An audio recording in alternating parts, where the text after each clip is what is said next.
సంవత్సరాల తరబడి ఎన్ని మందులు వాడినా మీ మోకాల నొప్పులు తగ్గట్లేదా? ప్రాణ పెయిన్ క్లినిక్ లో అత్యాధునిక చికిత్స.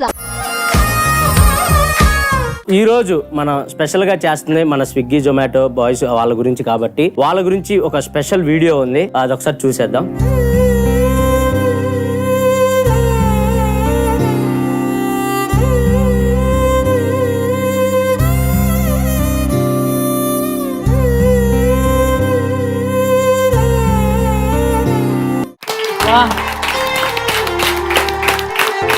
చాలా మంది వాళ్ళ జీవనోపాధి కోసం అలా చేస్తా ఉంటే హార్ష్ గా బిహేవ్ చేయటం, లేట్ గా తీసుకొస్తే మాకొద్దు మీరే తీసుకుని వెళ్ళిపోండి అని తిట్టడం వాళ్ళని అలా చేస్తా ఉంటారు. సో ప్లీజ్ ఒకసారి ఆలోచించండి అలా చేసే ముందు, ఎందుకంటే వాళ్ళు చాలా ట్రాఫిక్ దాటుకొని చాలా ఇబ్బందులు దాటుకొని మన దాకా మన ఆర్డర్ పెట్టిన తీసుకొని వస్తారు. సో ఒక 5 నిమిషాలు అటు ఇటు అయినా కొంచెం మానవత్వంతో కొంచెం వాళ్ళకి ఇవ్వాల్సింది ఇచ్చేసి వాళ్ళని పంపించండి. మీకు వీలైతే వాళ్ళు ఏమైనా తాగుతారా అని ఎండను పడిస్తే కొంచెం వాటర్ కూడా ఇవ్వండి, ఎందుకంటే వాళ్ళు మన కోసం చాలా కష్టపడుతున్నారు. Thank you so much brother.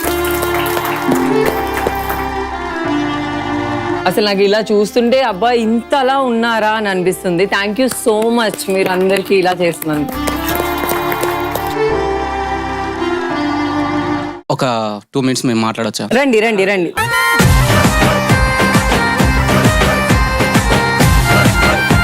So మీ మాటల్లో మీ గురించి. నా పేరు వినోద్. మాకు ఇందులో వచ్చేది అనేది పక్కకు పెడితే ఇంట్లో వాళ్ళందరూ వెళ్ళిపోయారు. అమ్మ ఉన్నది, వాళ్ళ కొడుకు ఎక్కడి నుండో స్విగ్గీ డెలివరీ పెడతారు. 4-5 ఫ్లోర్స్ ఉన్నాయి అనుకో, కొన్ని సందర్భాల్లో కరెంట్ ఉండదు, పైకి రమ్మంటారు. ఒక ఎండాకాలంలోనే ఒక 5 minutes ఎండలో తిరగడానికే ఇబ్బంది అవుతుంది. అలాంటిది మేము 12 hours తిరుగుతూ ఉంటాం. అలాంటి టైంలో కూడా మేము 5 floors ఎక్కేసి దిగుతాం.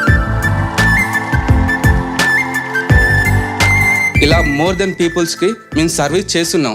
టిప్ ఇస్తున్నారా ఇయ్యలేదా అని చెప్పేసి మేము అడగం. వాళ్ళు ఇచ్చేది ఇయ్యంది అనేది జొమాటోకు పే చేస్తుంది. జొమాటో వాళ్ళు ఇంత డిస్టెన్స్ మీరు సొంత బైక్ వేసుకొని పెట్రోల్ ఖర్చు పెట్టుకొని వెళ్ళడం వల్ల వాళ్ళు ఇంత పేమెంట్ అని చెప్పేసి మాకు ఫర్ ఆర్డర్ చెప్పిన ఇస్తున్నారు. అంతేగాని మీ దగ్గర నుండి మేము ఒక పైసా తీసుకోవడం లేదు. కానీ మీరు మాత్రం మమ్మల్ని మాత్రం ఎప్పుడు చిన్న చూపు చూస్తూనే ఉన్నారు. కొన్ని సందర్భాల్లో మిడ్ నైట్ టైంలో ఎక్కడో ఒక మారుమూల ప్రాంతం వాళ్ళు క్యాష్ ఆన్ డెలివరీ పెట్టేస్తే మేము అక్కడ దాకా వెళ్ళేస్తున్నాం. వాళ్ళు ఫుడ్ తీసుకొని మాకు అమౌంట్ ఇవ్వడం లేదు. ఆ సిచ్యువేషన్ లో గట్టిగా మాట్లాడితే మమ్మల్ని కొడుతున్నారు.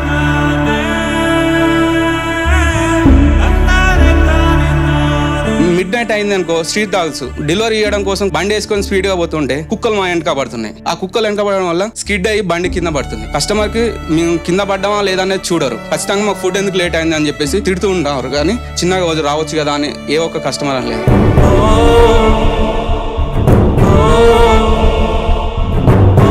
నా లైఫ్ లో ఒక కస్టమర్ వాళ్ళ కూతురు బర్త్డే నాకు కేక్ ఆర్డర్ వచ్చింది, తీసుకెళ్లాను, తీసుకున్నాడు.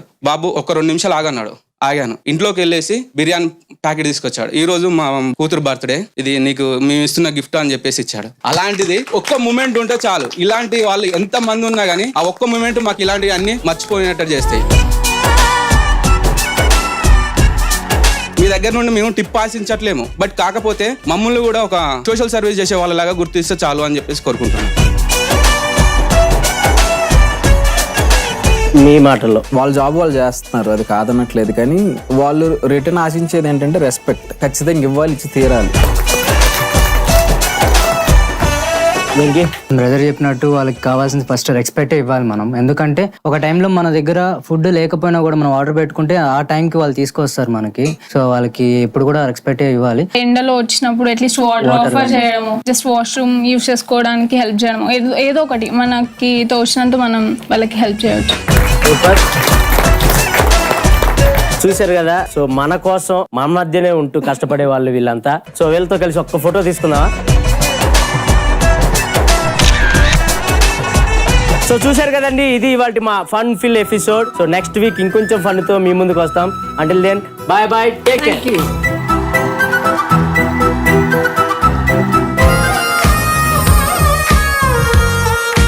సుమన్ టీవీలో మీ పర్సనల్ అండ్ బిజినెస్ ప్రమోషన్స్ కోసం కింది నెంబర్ కి కాంటాక్ట్ చేయండి.